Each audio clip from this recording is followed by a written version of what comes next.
top officials on tight rope as special investigation picks. That's on page 6 of the Guardian this morning. And we also have on the Guardian this Tinubu, who nominates Ibrahim Olawande as ministers, keeps mom on El-Rufai's replacement. That's on page 6 of the Guardian newspaper as well. 19 years on, human rights languish amid African courts protocol. You find that on page 4, the analysis of why this is so, you find on page 4 of the Guardian newspaper this morning. On this, okay, UNGA 78 says only 15% of SDGs targets are on track. That's according to UN. You check details of that on page 3 of the Guardian newspaper this morning. Moving from the Guardian newspaper, I'll take you to Daily Independent. On Daily Independent says aviation technical personnel exit Nigeria to other climes. Why is that so?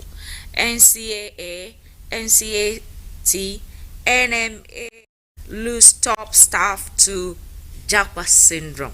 The Japa syndrome again. Well, details of that you find on page 29 of the Daily Independent.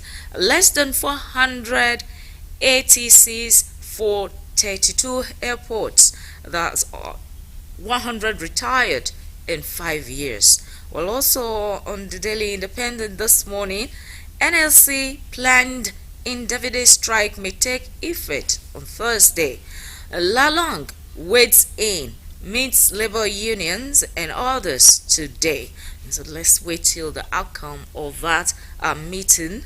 And we hope that there's an amicable resolution between the government and the NLC. Still on the Daily Independent, averted plane crash. Engines may have been tampered with, says Governor Adeleke's aide. That was on page 7 of the Daily Independent. Actor Jimmy Odukoya succeeds father as head of Fountain of Life Church. That's on page 7. That's the son of the late Pastor Odukoya, succeeding the dad as the general overseer of the church. That's Fountain of Life Church in Lagos, right? Serap sues Tinubu for not stepping Wike Umai others retirement pay. That's on page 7 of the Daily Independent as well. On page 6 of the Daily Independent, Tinubu appoints 2 more ministers. Check the details, check the portfolio, everything on page 6 of the Daily Independent. Air strikes destroy over 30 oil refining sites in rivers. Details of that is also on page 6 of the Daily Independent. Congo denies coup attempt. Well, it's better not be real. You find that on page 6 of the Daily Independent as well. Also on the Daily Independent this morning, road infrastructure. Umai laments 14 trillion naira debt inherited from Buhari's government. Well, details of that is also on the Daily Independence this morning. Amidst Tinubu over challenges ahead. And Tinubu's monthly salary less than 1.5 million naira. It says political office orders not overpaid. Maybe that will lay the arguments to rest. In public, people feel that politicians are any humongous salary. Well, check the Daily Independence to know what exactly the president takes and the ministers and some other political office orders. On the Daily on Vanguard this morning, beg your pardon, outrage as RMFC defends jumbo pay of National Assembly members and others. Well, page 6 of Vanguard this morning, the story says it's disheartening, unjustifiable, unacceptable. NLC and NECA saying that it is insensitive. Labour Party is saying it's insensitive, and Raw is saying I support living wage for all. Well, and Annual Kubrick says it's heartless. Well, what is heartless? What is disheartening? What is unacceptable? What is insensitive? Check page 5 of the Vanguard newspaper this morning for details. And also on the Vanguard newspaper, Nigeria failed aviation safety audit. That's on page 25 of the Vanguard this morning. Nigeria failed aviation safety audit. And also on page 8, students visa. UK hikes fees for Nigerians and others. Maybe that's going to check the Japa syndrome a little bit when the costs are above the reach of many. Alright, on page 27 of the Vanguard, impeachment move. Senators disagree over plot to remove Akpabio. Details of that is on page 27 of the Vanguard. And on page 30 of the Vanguard this morning, 1.1 trillion naira anchors borrowers found. Bank chiefs risk arrest. Okay, details of that on page 30, as I said. Alright, when it comes to financial says pension contributions, retirees agitate as unresolved. That's on page 19 of the Vanguard this morning. Unical sex scandal. Women Affairs Minister apologizes. Okay, that's on page 8 of the Vanguard. And on page 9 of the Vanguard, we have this one: strike. FG invites NLC for meeting today. And Tinubu nominates Jamila Ibrahim, Youth Minister, and Olawande, Minister of State. Okay, you check on page 9, you find details of that there. And three Nigerian boxers qualify for Paris 2024 Olympics. That's a sherry one.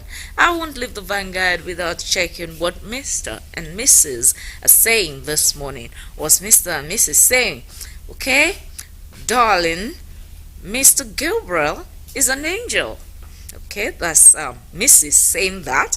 And Mr. replies, because he gave you 50,000 naira, why don't you drop the Mr.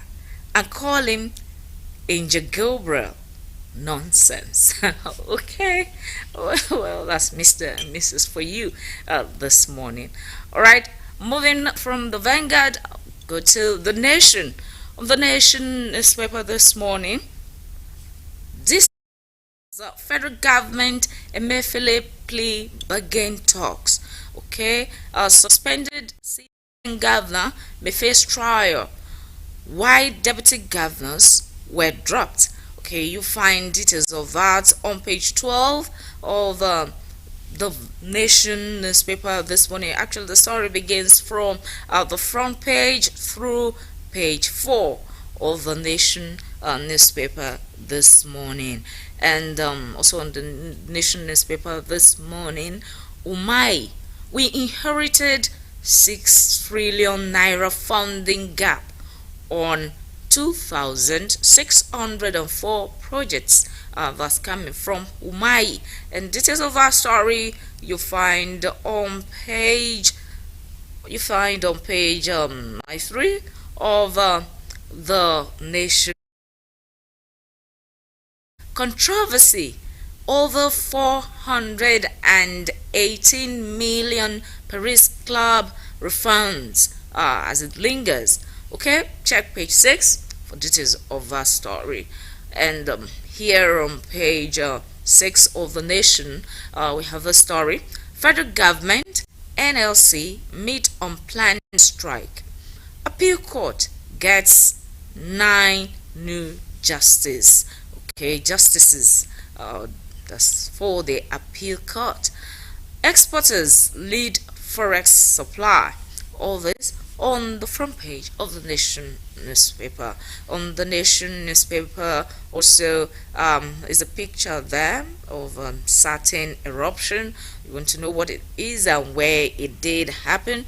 Please get a copy of the Nation newspaper. From the Nation newspaper, yes, it gets a little bit punchier by checking the Punch newspaper.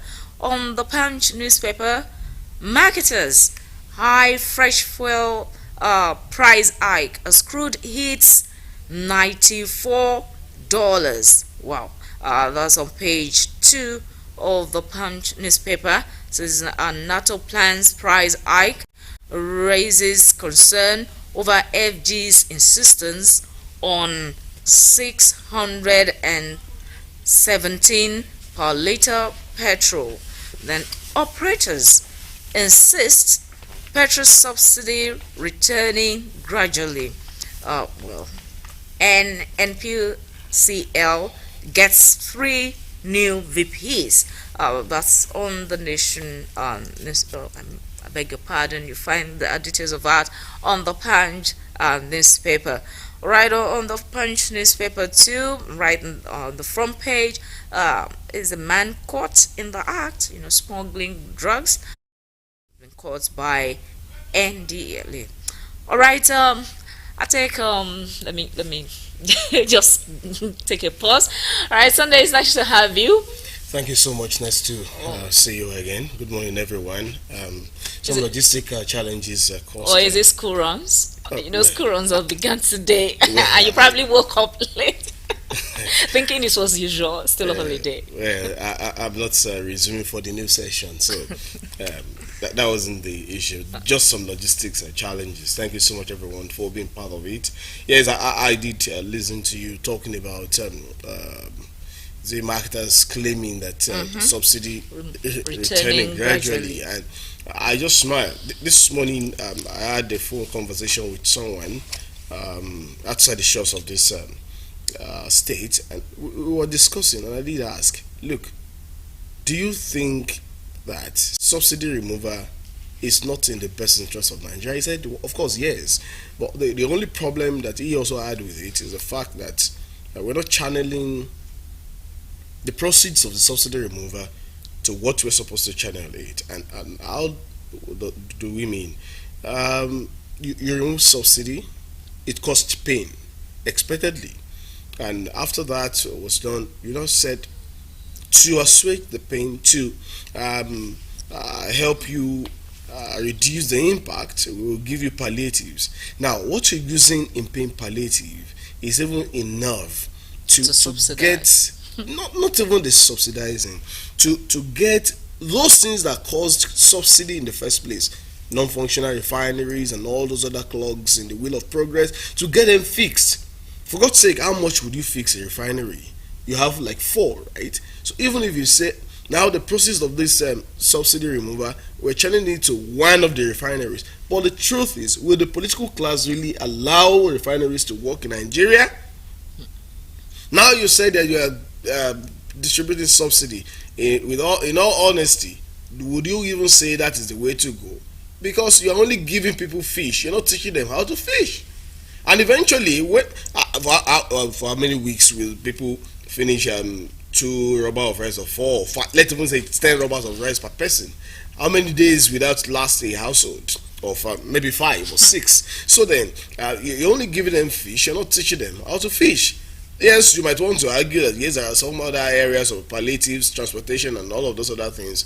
All of them combined, if you do the needful, just like Adams Oshomole of former governor of Edo State did say, all of those things, if you use the proceeds, fix road, do all those other things. That was when he was talking about the fact that government had no business in business, which now really makes a lot of sense to some of us that were not in tune with what he was saying that time. So all this subsidy, it's already causing ripples of problems in many climes. In Ondo State, it was reported that that was a scuffle, Yes, and over then the subsidy. leading to harassment of a top political officer that it does not make any sense. And you go to Katsina State, it was reported, though not yet verified, that some security operatives used their patrol vehicle to cut away some of the rights, and then through the intervention of the governor to intercept them. You're making such nonsense. And so it seems that we are not setting our priorities right. That's the word. We're not setting our priorities right, and I hope we get our acts right and really, reset our priorities so that we don't put the cart before the horse. We do it rightly so that the people can actually have ease, even without anybody subsidizing them or giving palliative, but at least they can earn decent living for themselves. I don't know if you took the story on the blueprint talking about why we can't increase Tinubu minister's salary. I read. Yes, just this morning when I saw the story, I was just smiling. What is the point? No, at least it's making known to the public how much the president earns in the actual sense. Many people used to feel political officers, especially members of the National Assembly, ministers, and the president, are earning humongous salary. But now, seeing this, probably it would convince some people that, actually, it's just I just hope Shadi will not take me to where I don't want to go this morning. I will have just asked you how much is your salary, and when you tell me how much your salary is, I'm sure you want to tell me your basic salary. Why can't you also tell me your allowances? Why can't you also tell me all the emoluments? Now, if someone is coming to tell me that the basic salary of the president is 1.6 million naira, I'll just tell you that's bullshit. Don't tell me what is not. Because the truth of the matter is, if you look at it really, if you have to stay with what they earn, basically, you will tell me, oh, they should be begging these people to go and serve. For instance, Tinubu is not a mean man. Yes. So, what does he need the presidency for? That's what you will tell yourself. To fix the nation. To work, to serve the people. You are entitled to your opinion. So, what I'm saying is, if the salary is the issue, most of these people you find there, they have no business being there. They don't even have would they leave their business? Someone in this state was given a political appointment, and he looked at himself and said, look, I'm a well-established person, I'm sorry, I cannot continue, and he resigned. He went back to his business. He's doing very fine.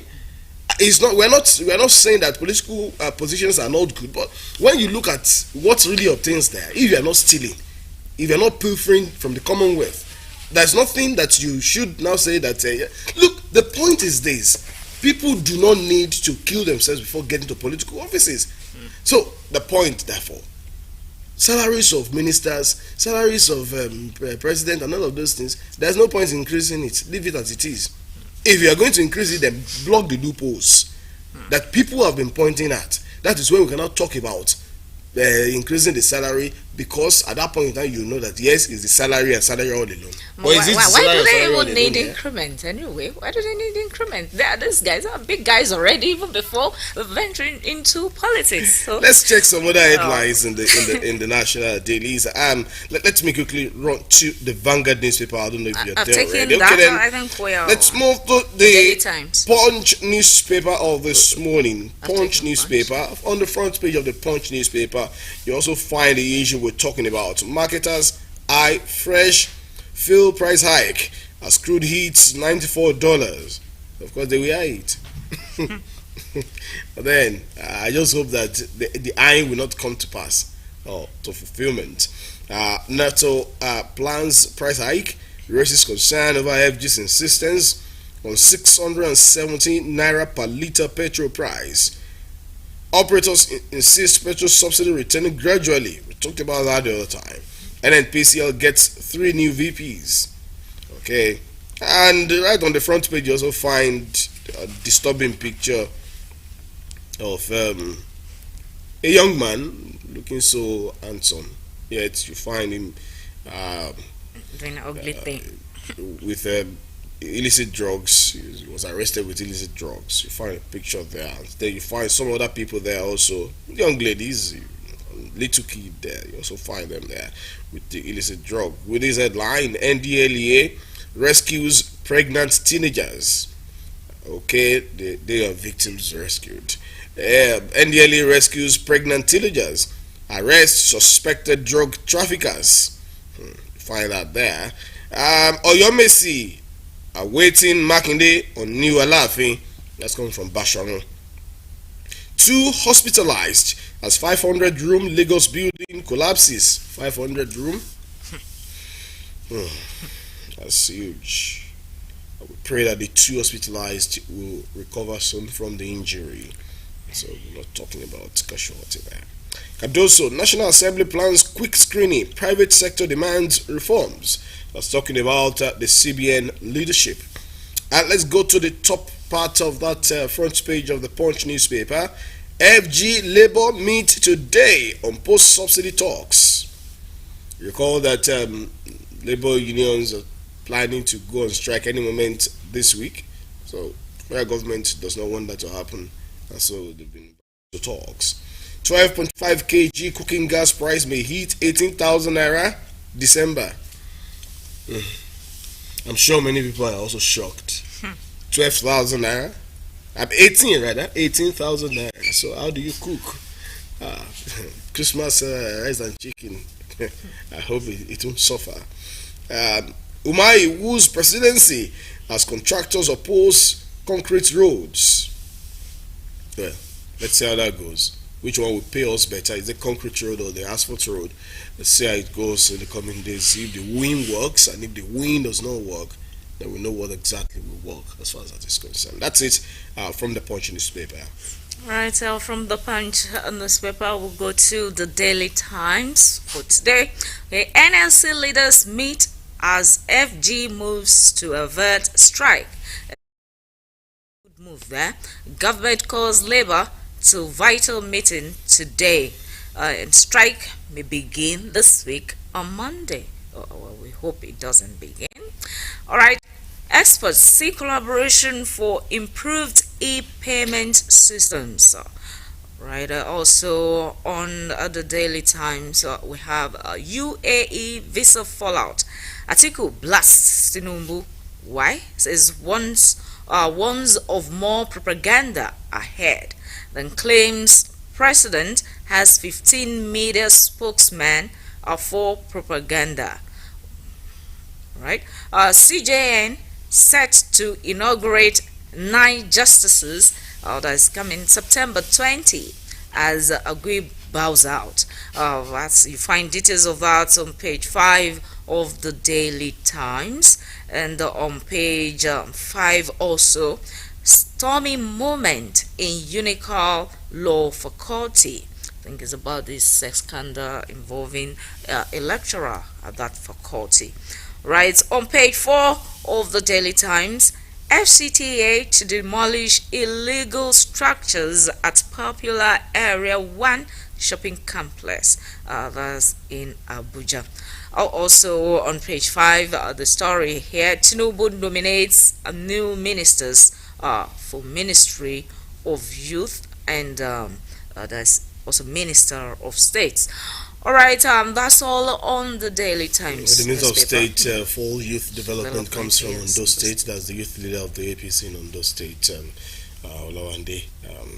Now, let's check quickly stories we've not touched.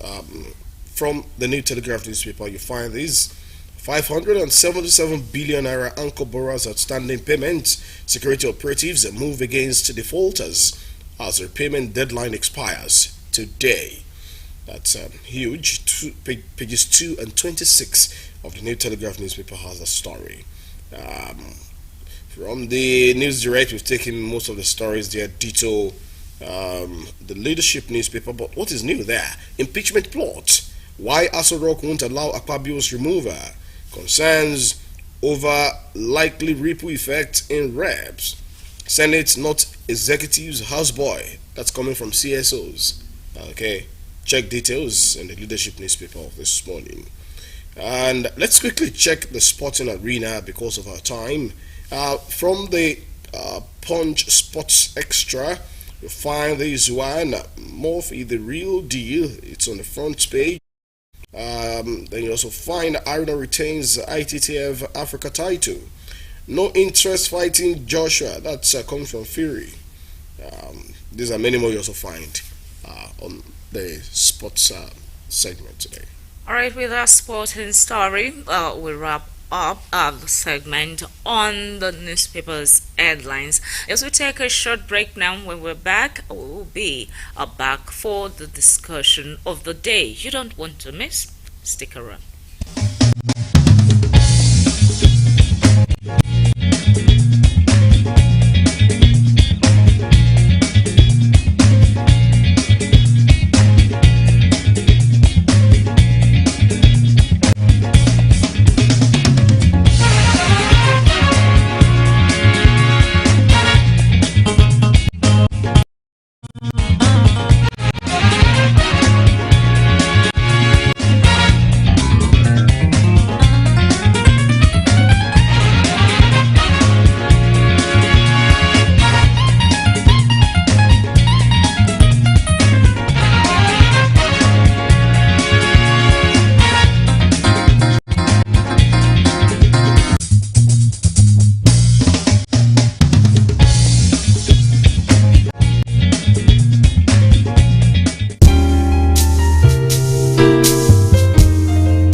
Promise to reform the economy for the long-term good by fighting major imbalances that has plagued our economy, ending the subsidy and the preferential exchange rate system were key to this fight. This fight is to define the fate and future of our nation. Much is imbalance. Thus, the fact in our economy immensely profited a tiny elite, the elite of the elite, you might call them. As we move to fight the flaws in the economy, the people who grow rich from them predictably will fight back through every means necessary. But we are ready. Our economy is going through a tough patch, and you are being hurt by it, I know. The cost of fuel has gone up. Food and other prices have followed it. Households and businesses are struggling. Things seem anxious and uncertain. I understand the hardship you face. I wish there were other ways, but there is not. If there were, I would have taken that route, as I came here to help, not to hurt the people and the nation that I love so dearly. What I can offer in the immediate is to reduce the burden of current economic situation, which has imposed on all of us, most especially on businesses, the working class, and most vulnerable among us. Already, the federal government is working closely with states and local governments to implement interventions that will cushion the pains of our people across socio-economic brackets.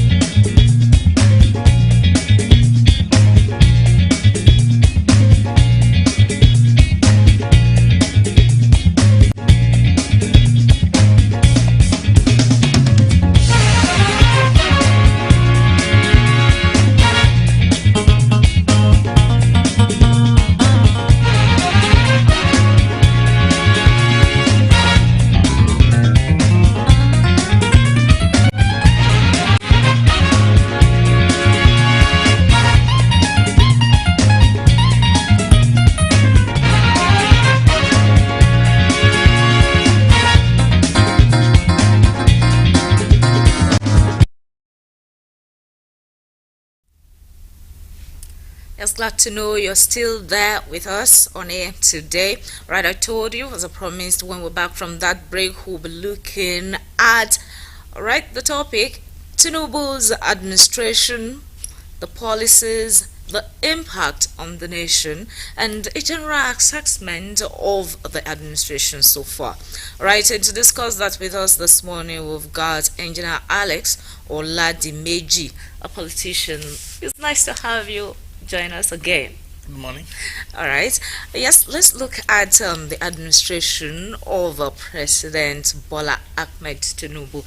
It's been over 100 days in office, and usually people tend to want to know, like within the first 100 days, there should be some tangible things to show for seriousness. Do you think there is any of such to show for this administration so far? Yeah, thank you.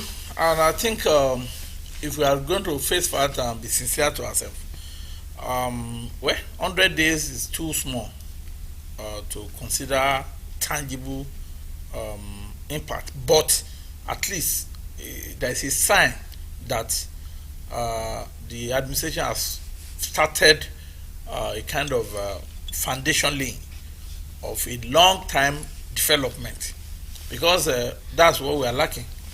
And naturally we cannot say that there is any tangible impact for now, and the time is so short to say that. But I can say categorically that foundation has been laying. Let me say they have started laying the foundation, because Nigeria problem need a very structured approach. If you're not a chieftain of the APC, would we still have this kind of notion about the administration of Tinubu 100 days after? As I'm here, I will not speak like an APC chieftain. I will speak like in Nigeria. I will say the facts. So you feel 100 days is too short to even have any impact at all on the people? I'm not saying we will not have any impact. I said foundation, the structural foundation has started. The approach of the structural foundation has started, and that's an impact. Okay, can you list some of this foundation, the strong foundations that you believe have been laid so far? Thank you. First of all, the fuel subsidy removal. Okay. I think going by what we have been facing all this while, it has been one major problem that our nation face in terms of economic development, because the ripple effect of the fuel subsidy, the purpose of fuel subsidy has been bastardized. Okay. And you discover that fuel subsidy is supposed to be a blessing for us.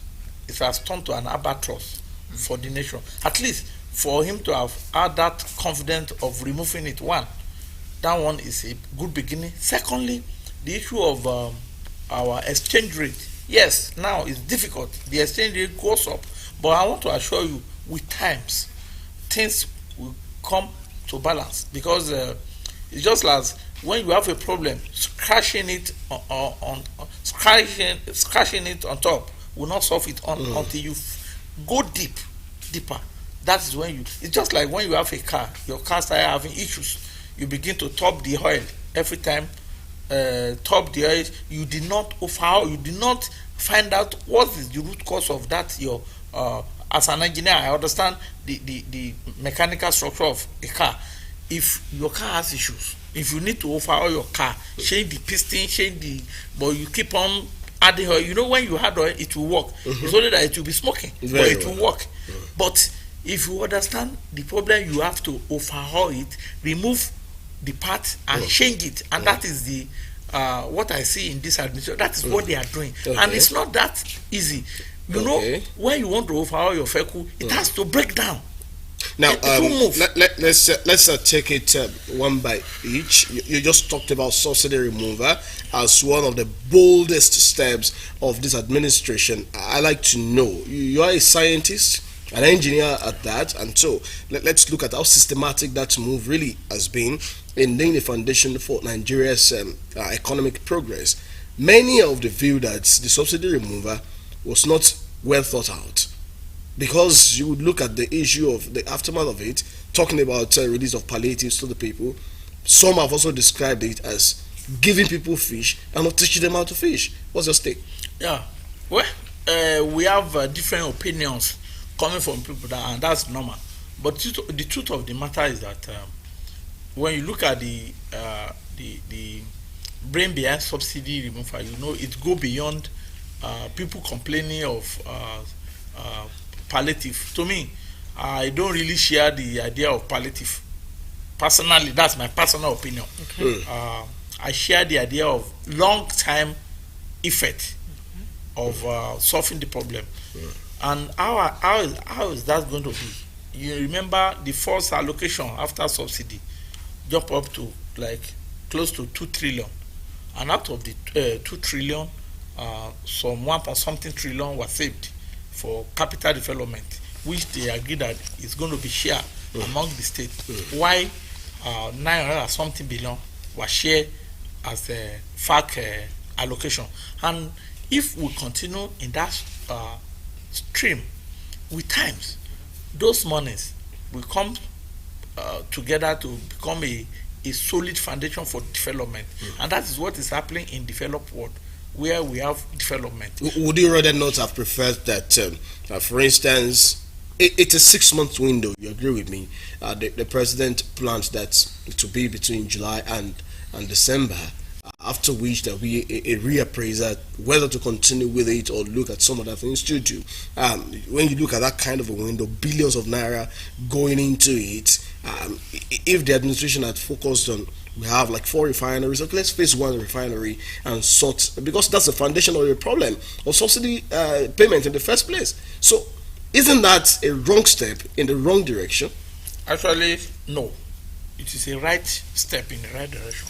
And I will tell you why. You know, when you want to start something, you know, this administration started, let's say, end of May. When you have a problem and you have to sit back, analyze the problem in many ways, different approach, before you conclude on approach of solving the problem. If you jump in immediately to say you want to solve problem, you might encounter a stumbling block. I believe that this administration has sit back, come up with an idea, and test the surrounding and the environment to know if this idea is going to work. So if it's going to work by December, at least they should be able to know by some foundational work they are doing.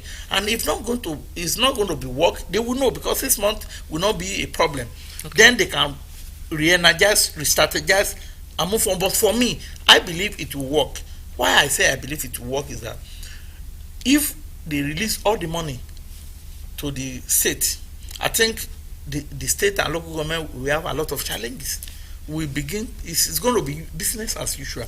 But by the time they come up with what they wanted to do, maybe regionally, state-wise, or local government, we have different problems, and it has to be approached differently. Okay.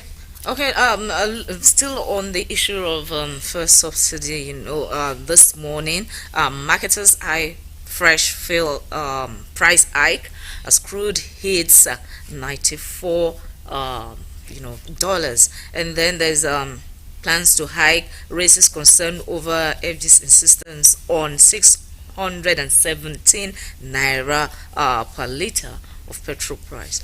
All this, do you think, how much more do you think Nigerians can bear? Because it's as if the issue of subsidy removal has been causing the inconsistent, hike in petrol price. I don't want to be hearing the statement hike. It's annoying. I don't want to be hearing hike. Are you saying it's untrue? When they say subsidy removal, why are you talking about hike? Nobody is hiking any price. It's a natural market price.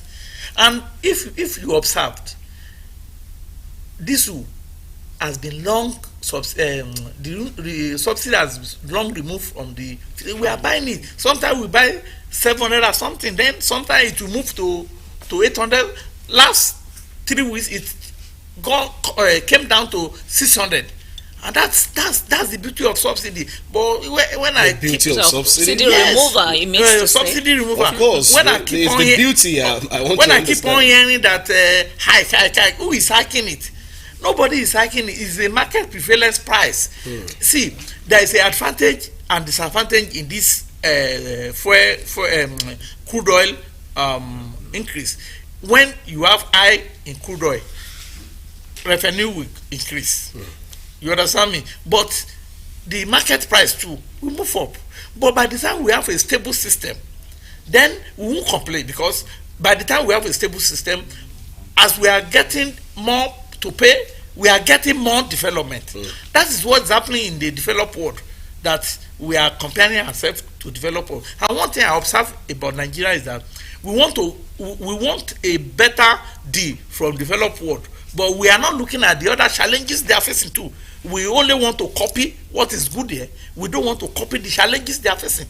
That is the truth. I've traveled and I understand how much they are selling fuel in European, in America. I know how much they are selling. Well, you know that those also do not need to go out with their personal vehicles. Their transportation system is well grounded. Yes. And can we say the same with the Nigerian system? Yes. Let me tell you something. I live in Lagos for some times, and I observed that sometimes in Tormela Bridge, you discover that I will be in my car alone, and I discover like 100 people like that with single individual in their own car.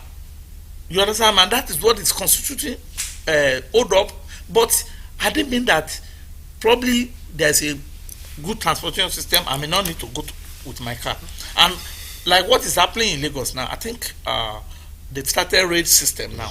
And by the time that one, everybody started emulating that, things will begin to change. Like what I believe this subsidy removal will bring to us is that it will change our orientation. Now, today, these subsidy palliative buses are everywhere, where some are for the students, some are for the workers, and with time, some are going to be for the public. Okay. By the time the system changes, maybe I come out of my house, I see a bus, I join a bus from my house. See, the orientation will change, and we adjust to the new system, and things will go better. All right. As we hope that the orientation will change for the citizenry, we also expect that the orientation will change also for the government as well. Yes. So they provide Yes. social welfare enough to serve the people, like transportation and other things.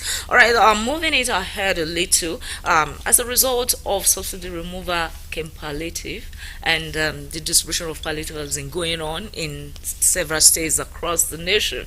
Yes, with its hiccups, and all that. Also, in those states, there's a report of some scuffle over palliative and all this. Well, you said personally you do not subscribe to palliative. Because it's a temporary solution. What would you rather have suggested? I think what I would have suggested is the government are doing it as well. Is this a long-term plan? Why do we need palliative? Because they call it subsidy removal palliative. We need palliative because we want to caution the effect of the removal. What I think will be the best way of palliative for people is a good transportation system that will encourage people not spend much on transportation. Because when I traveled, I observed that it is only probably when I want to go to bus stop, like maybe my friend will use his car to drop me off at either bus station or train station. And the last time I traveled to UK, I moved around all the UK using train system, and I spent like 15 pounds trout moving around everywhere. You understand? But if I'm going by either a car or a bus, I'll spend like 100 pounds. Ditto, if the system works like that in Nigeria, I think that would be a permanent solution. Not this rice we are sharing. But now, if we don't do that, we have not matured enough to understand that we need a permanent solution. So the government understand our feelings, and that's why they are sharing. Let's move away from palliatives now to some other critical issues in the national development. Cost of governance is very important, and that's one of the things that many commentators have also been concerned with. Now, this administration of Bola Ahmed Tinubu had 45 ministers before. Of course, it was actually 48. 3 were not did not scale through. Now there is an additional 2. Now, what will that really mean for a nation grappling with economic challenges? And now we're talking about increasing the number of ministers. For instance, the president perhaps should already be in the US, and with 6 governors and some ministers and all of those other things, does that all go well for a country that needs to really cut cost of governance at a time like this? When people talk about political appointee relating it to cost of governance, I just mind, because it's like we don't really understand what is the total financial implication of a political appointee. See, we should focus our attention on projects. How much is going to a project? Are we managing the fund going? Because let me use Ondo State as a case study. Once we do our JAC, we discover that all of us political appointee put together, our salary, our security, our everything is like, it's not up to 1% of the total money we are going to spend for a month. You're talking about JAC because that has to do with the local government. Yes. Now, I beg to differ. Just a moment. Because you said the attention should not be on the emoluments, the salary, and all of those of political appointees. Now, do a simple calculation. 47 ministers. Each minister will have media aid, personal aid, all those and all of those you are saying, things. when you consider, do they not come to mean a burden on the cost of governance? How? It's not, because every sector need human resources, and that is part of the problem in Nigeria. We don't consider human resources. Yes, sometimes when you see a ministry performing, look at the human resources available at that ministry. So it's the human resources and not the technological deployment. Technological is not a how do I say, it's driven by human. I'm an engineer. Machine is operated by human. Even if we are talking about technology, if we are talking about computer, a computer is whatever you input that will give you output. It depends on how you manage your input. People, human capital, human resources still needed. So 47 ministers are not too many. I don't think it's too much for Nigeria, for the population, for Nigerian nation. We have how many states? Yes, I put it to you that that's not our problem. I want us to focus our attention on Ontario alone in Canada is bigger than Nigeria, and we do not have this kind of a clogged system of appointments. So why do we need 47 ministers? Nigeria to Ontario. Why do we need 47 ministers in a country grappling with economic meltdown? Why? Because you just said something. You say a country struggling with the economic meltdown, and that is the reason why we need enough human resources, because we are still developing, we are struggling, and until we have our system in place, like the Ontario you are making mention, it is when we have our system in place that human resources will reduce, because that time the system will be on ground that you may not even necessarily need more people. When will the system be in place? When political patronage keep being at the front burner of everything we do? Because even in the Ontario you are talking about, it is the political patronage that see in the forefront, but the system they have put in place will encourage the private sector establishment that will encourage people to do a lot of things. Since these ministers were appointed, how many can you point at as really being effective? You look at Wike, you look at Umai, probably you also look at the way and manner the interior minister has also been going about his function. Apart from those studies, can you really say that anything is happening with the rest? So what do we need 47 for? You have not even find out what everyone are doing in their ministry. You cannot stay here on the television to say that the world is a global village. We all see what goes on. Are you telling me you don't know what is happening? Are you telling me you're not aware of the activities? You are the one saying it, that except only 3. I disagree with you. Because I've given you an instance of people that have been at the front of activities. Yes. We've heard what they are doing. We are seeing what they are doing. Give me more example if you have. See, I don't subscribe to generalized. I believe in facts and figure. I think what you are telling I've us given you facts and figure. I have told you. For instance, you find Wiki going about in FCT administration, talking about preserving the green zone and all of that. You've seen Umai talking about concrete roads as against asphalt roads. What about the BTO? What about the BTO? I have also told you about the interior minister. That's the interior minister. All of them, they are working. All of them, they are working. And I think, how long have they been appointed? Do they need to wait for 6 months before they do something? They are working. Will you say when you want to build a house? Will you say when you are doing foundation, anybody passing through the road will see the building you are building? They will not. Until the building starts springing up. We have a challenge on our hands across the country talking about flooding and its management. There is a ministry in charge that should be doing something. What can you pinpoint? They are doing something. Because if you find out from them, they will tell you, I am not in the ministry. I cannot sit down here and understand everything they are doing in their ministry. But if you find time as a journalist to find out what they are doing, you know they are doing something. But we cannot sit down to determine if they are doing something unless we find out. All right, gentlemen. Now let's come still on the issue of appointment.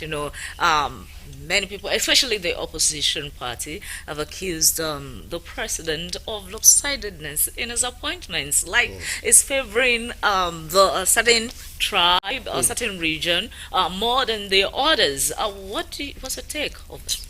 Nigeria, we have serious problem, and by constitution, every state is entitled to at least one minister, and that one has been done. Okay. So every other one, we should stop talking about. Let's talk about competency. Let's talk about if the person appointed can do the job. As far as I'm concerned, I don't believe in this idea of that. That's part of our problem. This idea somebody must come from here, somebody must come from. No. What of if there's no human resources available for that particular function? To me, what the constitution stipulated is that at least a state must produce a minister, which has been done. I think it has been spread enough. Every other one is basically according to the strength and competency of people.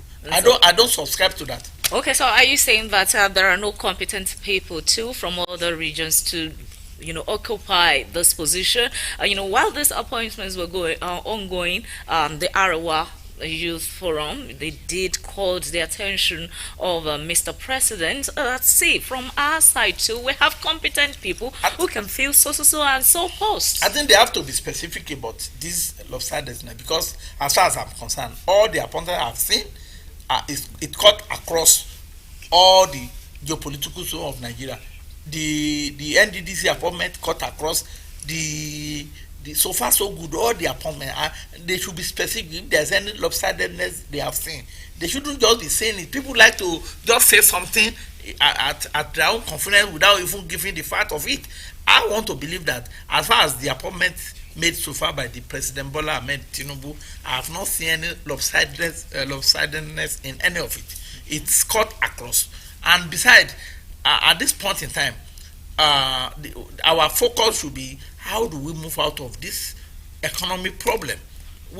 Nigeria is so complex to the extent that everybody keep on accusing. That has been our problem right from the third republic. It has been our problem. One region accusing the other. No, we should stop that. Let's focus our attention on how do we move this nation forward. Look at what happened in Lagos now.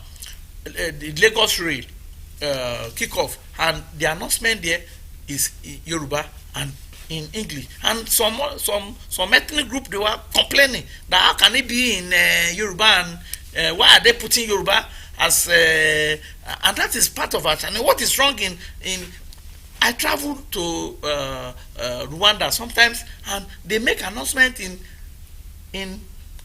English and that one particular native language. nothing wrong in it. as far as I'm concerned today, Lagos State is a Yoruba state, and if they are making announcement in Yoruba and English, I don't see anything wrong in it. If you cannot understand Yoruba, at least you understand. English. But some ethnic group are complaining that why, and that is part of the problem in Nigeria, that whatever any leader take a decision, they rather say they did not consider that community. Even look at ourselves in Ondo State here, the appointment of the NDD representative. Some people are still kicking that the person they choose is not from core. No, we should stop that. We should think about how do we move this nation forward. Now you are talking. Thank God. Make reference to what you said. You said they have appointed too much people. You understand me? And even at that, people are still clamoring that they need more. And that's why I said our challenges shouldn't be how much people appointed and how much effect the appointment bring it to the table. That's what we'll be talking about until Nigeria system is, until we develop a structure that will give room for development without any too much human capacity. Until then, yes, we can talk about appointing few people. But as it is now, as we are, the Nigeria problem needs a structural arrangement, and we need human resources to solve that problem. Because if we don't, it means we are still going to do the same problem we are facing, that's crashing the thing on the top and leaving the problem. Look at this refinery. Most of the problem we're having with the refinery is that instead of them to do the total overhauling or even scrap it and build another one, we keep on topping the oil. We keep on having the same result. Or I'm telling you, unless we go back to the structural adjustment of that refinery, it's either we scrap it off or we make sure we standardize it. I'm an engineer. Or we standardize it to a stable function that can work with the system on ground. All right. Yes, you mentioned a word there, though not related to what I'm about to say, is the issue of structure. Then I remembered restructuring. Before coming into government, we've been hearing restructuring. Nigerians believe that, most Nigerians, even our governor here, believes that for Nigeria projects to work, there is need for restructuring, of governance and all that. Yes. Do you see this present administration moving in that direction? Thank you. First of all, I think we need to define what is restructuring. Because those restructuring you are mentioning is mostly political restructuring. Is our problem a political restructuring now or system restructuring? I'm not part of the people that talk about political restructuring and want some maybe one president must come from. No, that's not the kind of restructuring we need. We need a system restructuring, a system that will be in place, that every system will work well. You understand? That part of our restructuring should talk about the refinery. Part of our restructuring we talk about encourage a modular refinery. Part of our restructuring should talk about a decentralized electric supply system. Those are the restructuring we should be talking about. We should stop talking about political restructuring that when a not-produced president is must go to south. Those are the restructuring people are talking about. Me, as far as I'm concerned, the restructuring that we need now is a system restructuring. What will we restructure that will make our system stable, that everybody will be happy, that we will be competing with all these developed countries, not a restructuring of a president must come from a place, a speaker must come from a place. Majority of our shout about restructuring is political restructuring, but what Nigeria need is a system restructuring, not a political restructuring. What's assessment of the gender sensitivity of the Tinubu administration in terms of appointment into key positions? Well, as far as I'm concerned, I've not really sit down to compare, but I just observed that most of the appointment Tinubu make, at least in every sector, at least one or two women will always be there. That's my observation, and you can testify to that. But I've not really sit down to find out what is the percentage or what is the comparison level. Before we let you go, I also like to know your opinion and views about what many have termed anti-corruption crusade in the Nigerian polity. It's been a recurring decimal in the Nigerian political space. Now you will have the issue of some of these issues are even in court, so there's a little we could talk about them or refer to them. But anti-corruption is very important if Nigeria will get out of the woods, because of all of these things we've been talking about all along, you find many people at the corridor of power personally enriching themselves at the expense of what they are appointed to do. So what do you think is the posture of the current administration to anti-corruption crusade? Yeah, thank you. I like that question, and let me tell you, when we talk of anti-corruption crusade, it still boils out to our system. Mm-hmm. If we have our system in place working well, there won't be room for corruption. Take for instance, this subsidy removal has taken away a whole lot of corruptions because it's shrouded in secrecy, and that's part of our problem. Secondly, this issue of foreign exchange too, we have a lot of corruption there, and I think what we can do to solve a corruption problem is system. When we have a system in place, corruption will be difficult, even for the politician. And I think the government have started in a good direction by removing subsidy. Nobody will claim that he supply a fuel that he didn't now. You understand me? Secondly, this issue of foreign exchange where some people will just become a billionaire overnight, I think that one will not happen again, because by the time what you have in the black market is going to equal to what you have. So nobody will encourage such corruption to work in Nigeria. I think basically how to fight corruption is bringing about a stable system that everybody will understand. Then naturally corruption will stop. All right, naturally corruption will stop. Well, I don't say now let's look at it. Since the days of the administration of the former president Olusegun Obasanjo, through the establishment of the EFCC and all that, the fight against corruption has begun. But critics would say that successive government, and including the administration too, has been selective in their fight against corruption. What do you think? Because we have some people, especially in this particular administration, that have cases to answer with EFCC, ICPC, and all that, and they still make appointments list. Do you know why people don't really, for instance, for me, I don't really see EFCC working?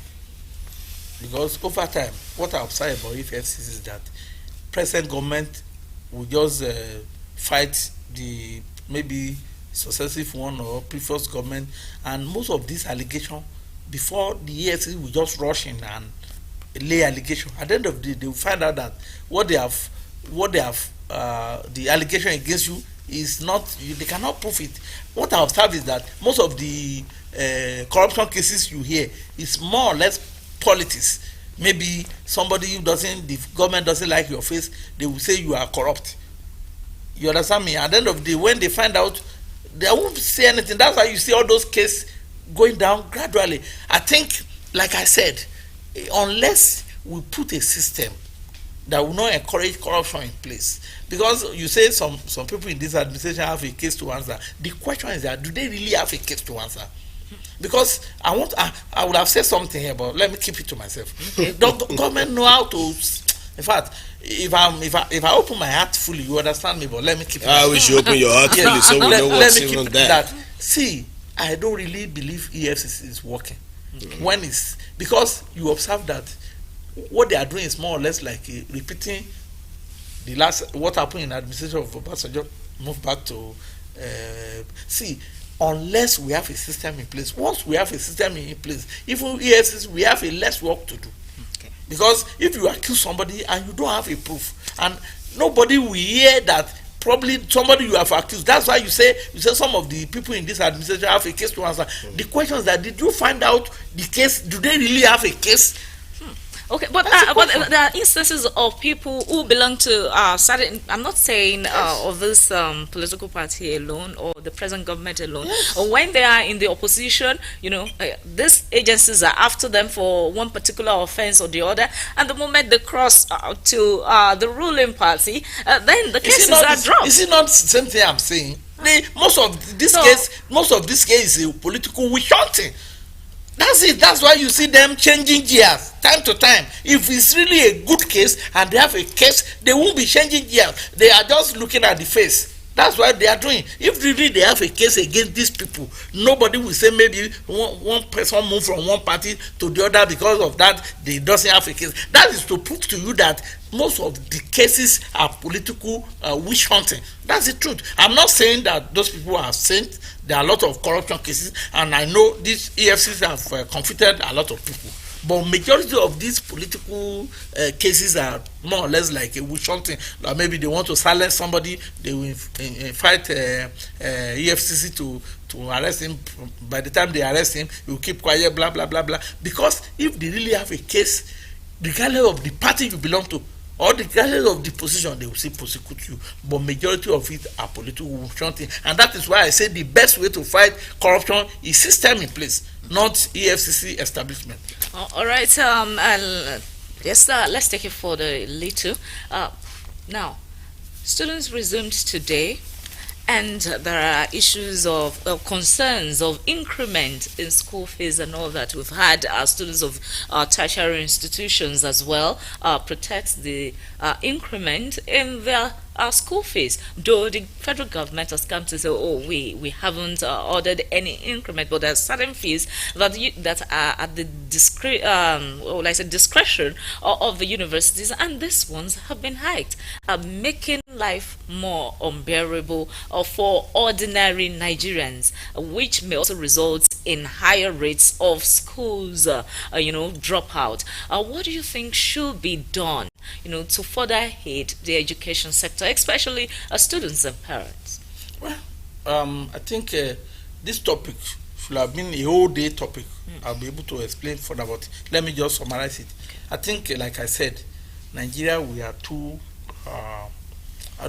complacent when it comes to feelings. We say something, we don't look at the reasons behind it. Yeah, you're talking about school hike. Is the only school that is the only school now that have hiked price? Is the only school? No, I'm asking. No, virtually every good in the market is increased. That's just it. That's just my answer. Because unless we are deceiving ourselves, we shift every blame to government. Now, go to village now. Even where they are selling locust beans, is it not expensive now? The money the person make, is it coming to school authority pocket? Is it not his pocket? Where in time he will pay for school fees. Somebody who is selling garina, hike it. The profit is it not coming to his or her pocket? You understand? Why would you now blame the school authority for increasing? Everything has increased, and Nigeria like one thing: if the policy is in your favor, you like it, forgetting that some people are the receiving end. You understand me? Until we begin to understand that when we have inflation is across. You understand me? But we talk about only transport now. What about others? There are a lot of things. You understand? Cement. I remember cement was 4,002. Immediately there is this fuel subsidy removal. Cement jump from 4,002 to 4,008. Now it's 5,002. Are we saying that most of the stock in that cement shop was bought with old price? Immediately people just carry the price from 4,002 to 4,800 just within a day. Is it government that is causing that? As far as I'm concerned, on everything we see boil down to, let's have a system that is running. When we have a system that is running, cement price will go down, garri price will go down, everything will be balanced. Once we stop inflation unnecessarily, things will take shape. And if things are expensive, we won't feel it much, because there will be a better alternative to cushion that effect. And that is why we are still complaining, because there's no balancing. It will tip to one side. Once it tips to one side, the other side that is at the advantage will be happy. Why the other side that is at the disadvantage will not be happy? But by the time we have a system in place, everything will be like a balance. When it's come like this, so people will not complain, and everybody will be happy. Salary increment will justify the current economic situation. Current fuel price will justify when you want to travel. Everything will be balanced. That is what is happening in the developed world. Not that they are performing magic there. It is system, And I believe with time, with this administration starting in this note, we have a good system in place, and that is why it's now like we are suffering. No, it's like a system of good stuff. When you have a good, before you have a good, something will happen. There are a lot of process you put in place before that good can come out shine, and that is what we are facing. Though it's not good, we are not happy, but yet this is a stage we have to pass through to come out of this problem. That's my opinion. All right, thank you very much, Engineer Alex Oladimeji, for sharing your thoughts with us today on AM Today. It's been an engaging engagement with you, and well, we hope that some time again we're going to call on you to be our guest again, to talk about topical issues. Yes, we've been talking about the administration of the President Tinubu, the policies, the impacts it has had on the nation, and this is where we'll be drawing the curtain on the discussion for today from Sunday. It's been a wonderful time sharing your time with us on the Outlook. Let's do this again Wednesday morning, God willing. I am Sunday Kolawole. Do have a very productive day. Good morning. All right, and I am for Lashade Ogidon saying have a pleasant week.